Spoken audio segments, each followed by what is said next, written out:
The Garden Report is brought to you by FanDuel, the exclusive wagering partner of the CLNS Media Network. Hey, Bobby Manning here. Welcome to the Garden Report. Last one here tonight after the Celtics beat the Spurs 137-93. And first game this season here in Boston between these two teams. So it gave Derrick White a chance to meet up with some old friends. Yeah. I believe this was the second time he's probably played them. They played them in San Antonio earlier this year. And Greg Popovich, great pregame interview with us in there. Talked about White, who he clearly loves. Yeah. And, you know, his stars from those championship years that he mentioned, Manu, Ginobili, Duncan, and Kawhi as well. Probably his favorite players ever. But White's got to be right up there with them because he talked a lot about how special this guy is. Defensively, making plays, improving the little things of his game like shooting and pick and roll. But the most important thing he emphasized is that White belongs. And we always hear this with White, that confidence factor. Yeah. Celtics talked a lot about it the other night. Tonight he comes out, shoots 7 for 11. Another night where he's third in scoring on the team with 19. And we're starting to see him, and I wrote this yesterday on CLNSmedia.com, become that shoo-in, I think. He needs to be the guy who gets the most minutes among those guards every single night because that's the level he's played at this year. CLNS Media's Celtics coverage is brought to you by FanDuel. Sign up at FanDuel.com/Boston and make every moment more on America's #1 sportsbook. Yeah, I mean, he gives you that balance on both ends of the floor. I mean, you can mix and match him coming off the bench or as a starter, which is the route I prefer, especially when you think about the way the season has gone. But when you look at who he's been since before the All-Star break or after the All-Star break has carried on, I mean, it's tremendous. The strides that he's made, his confidence level is through the roof. And for Popovich to not only co-sign, but sort of paint a picture as to who he was in San Antonio, I thought was interesting as well. Someone that just didn't feel like he belonged. Obviously, the underdog story, one of the ultimate underdog stories when you think about who he is as a career and how he got to this level. But just having to remind him, or the way Popovich put it, having to remind him that he belonged and that he would constantly do that over and over again, it really does paint a picture as to who Derrick White was before he came into Boston, and obviously putting together, the best season of his career for a Celtics team that's thriving to become a champion. I think it's huge, and obviously it shows that his confidence isn't going to be waning anytime soon. Yeah, and starting helps, having playmakers around him who set him up, including Smart. Yeah. Joe was sure to emphasize that tonight, that he's setting up White a lot of the time, and these guys are looking for him. That's all important, and he's had a great shooting year, too, which I think is the cherry on top, 38% from three. He's hitting those consistently now, which is crucial for the playoffs. Looking back on that trade, though, just about a year ago, a year and month probably, Josh Richardson, Romeo Langford, who we saw here tonight, first rounder last year that I think became Malachi Branham, maybe, and then a 2028 pick swap that at the time we debated it because the Celtics were a middling team last year and we didn't know if they were going to go into the lottery or rise above, and they ultimately did the latter. But it looked like they could have been putting their future at risk with that trade. Now you look at where the Spurs are and where the Celtics are. I know it's years out from that, but that 2028 pick might not even convey.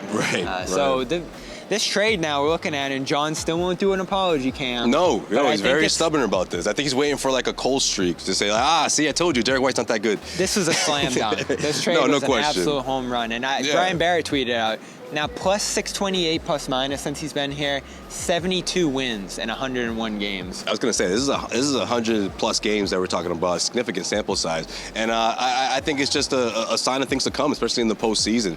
I mean, who Derrick White has been for this team, the way Malcolm Brogdon put it, confidence means so much in the NBA, and this is the kind of example that you could put forth for guys coming in or coming up in the league who aren't getting playing time, who are in a similar situation to maybe what Derrick White was going through early on in his career. I mean, this is sort of the end goal in terms of what Popovich talked about, in the sense of he always works hard and just tries to be better every single day, putting forth the effort. I mean, all that is this is the end result of all that. And I think when guys are trying to get him involved, or you saw a lot of that throughout the beginning of the regular season, it was because this wasn't an easy transition for Derrick White, in the beginning, right? Coming from San Antonio to join a team that's in the middle of a deep playoff run or about to go on that deep playoff run, but he certainly found his footing throughout the entire season. And now we're seeing him in a light that, everyone's enjoying this. When he's smiling with the guys and everyone's trying to, get him going, he's there now. He's solidified. And for Malcolm Brogdon to say what he said,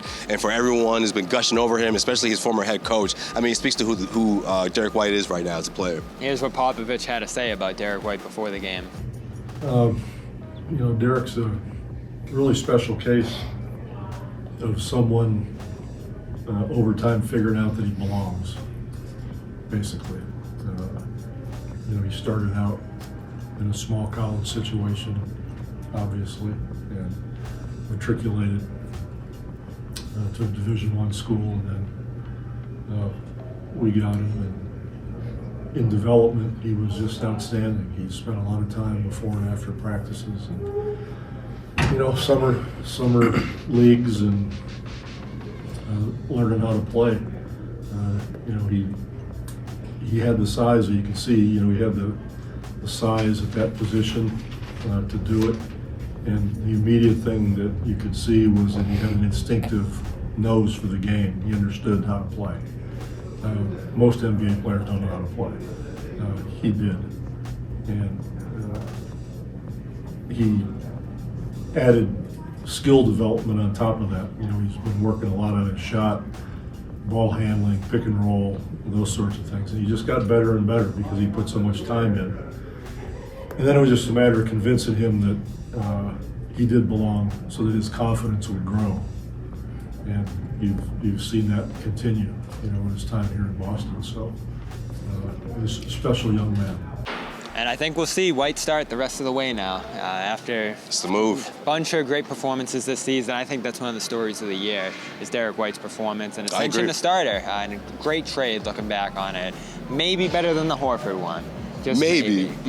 I don't know. The jury's still out, though, because he's been tremendous as well.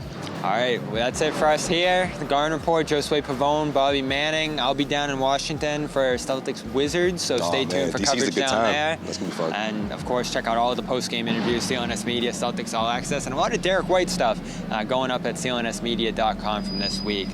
We'll see you down in Washington.